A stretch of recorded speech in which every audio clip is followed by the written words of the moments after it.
Assalamualaikum warahmatullahi wabarakatuh. Hai, saya Konita Nurliza, NIM 211340064, jurusan Bimbingan Konseling Islam Fakultas Dakwah UIN Sultan Maulana Hasanuddin Banten.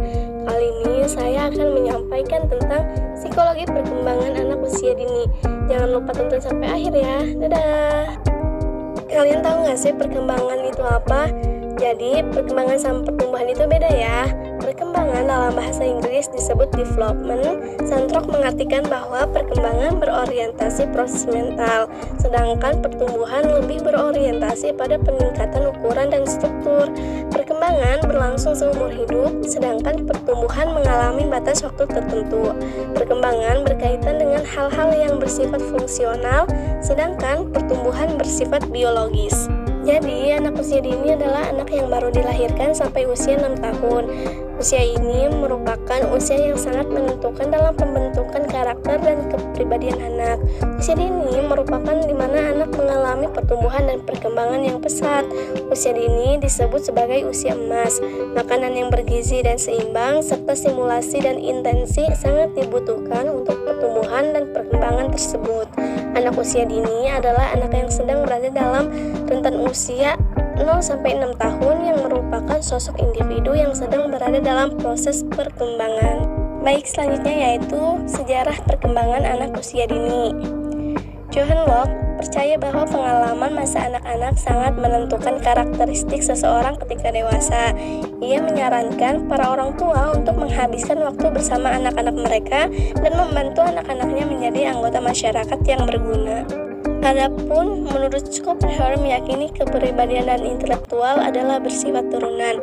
Menurutnya, kepribadian dan kebaikan diturunkan dari orang tua, demikian sikap penakut diwarisi dari orang tua yang penakut. Dia menyebutkan pendapatnya dengan argumen hereditas yang bersifat mekanistis. Schopenhauer meyakini kecerdasan diwarisi dari ibu dan karakter kepribadian diwarisi dari ayah. Pada zaman dahulu, anak dipandang sebagai miniatur orang dewasa, sehingga diperlakukan sebagai orang dewasa dengan fisik yang lebih kecil. Anak-anak dipandang dengan sudut pandang filosofis yang berbeda-beda.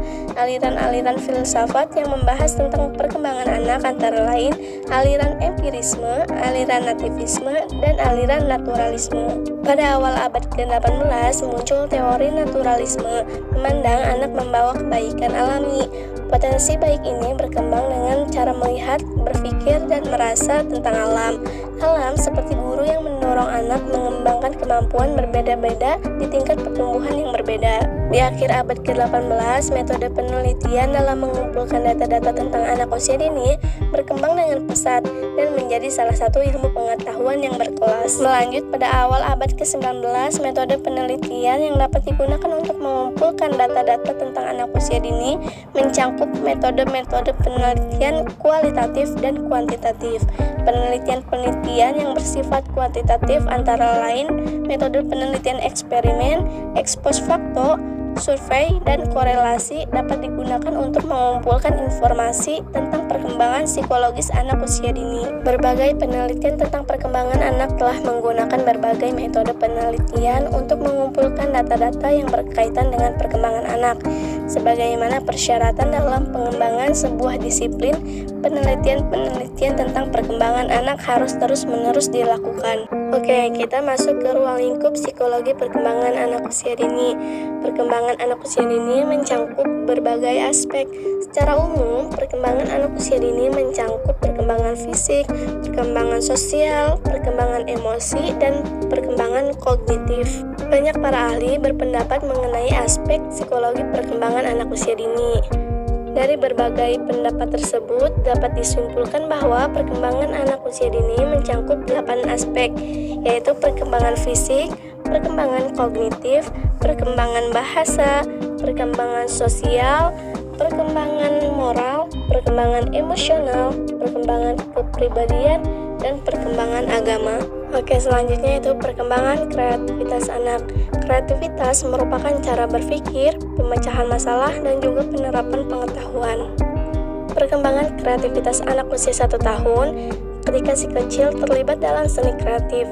Hal ini merupakan pengalaman yang akan melibatkan penggunaan seluruh tubuh. Ia akan sering tertarik untuk menggenggam, mengunyah, menghentak, dan meremas saat mereka berusaha menciptakan sesuatu. Pada usia 2-3 tahun, perkembangan kreativitas anak yaitu sedang dalam masa senang mencoret-coret. Coretan si kecil biasanya acak, tidak teratur, dan tidak terkendali. Coretan-coretan ini lebih merupakan produk aktivitas fisik yang dihasilkan oleh gerakan bahu dibandingkan oleh gerakan siku atau pergelangan tangan yang kendalinya belum dimiliki penuh oleh anak-anak. Pada perkembangan kreativitas anak usia 4 tahun, permainan dan aktivitas kreatif memiliki peran utama dalam proses pembelajaran dan perkembangan anak. Biasanya si kecil senang mengekspresikan diri dan menjelajahi dunia mereka melalui lagu, pakaian, materi seni, bahasa, dan gerakan. Pada usia 5 tahun, perkembangan kreativitas anak yaitu kegiatan bermain kreatif dan imajinatif sangat penting untuk pembelajaran dan perkembangan kreativitas si kecil yang berumur 5 tahun. Kegiatan tersebut membantu memupuk imajinasi dan juga mengembangkan keterampilan dalam memecahkan masalah, berpikir, dan keterampilan motorik. Pada usia ini, si kecil akan sering menggunakan permainan bercerita dan memperagakan peran untuk memecahkan masalah atau menggunakan warna, bentuk, bahkan musik untuk mengkomunikasikan perasaan dan pesan yang ingin ia sampaikan. Selanjutnya yaitu perkembangan kreativitas anak usia 6 tahun, di mana usia ini anak sudah memasuki masa sekolah, juga ditandai dengan kemampuan koordinasi motorik halus yang juga mulai terbentuk. Pada anak usia 6 tahun ini semakin lihai dalam menggambar dan menulis, sehingga gambarnya sudah mulai memiliki bentuk yang lebih mudah dimengerti. Baik, itulah yang dapat saya sampaikan. Semoga bermanfaat. Wassalamualaikum warahmatullahi wabarakatuh.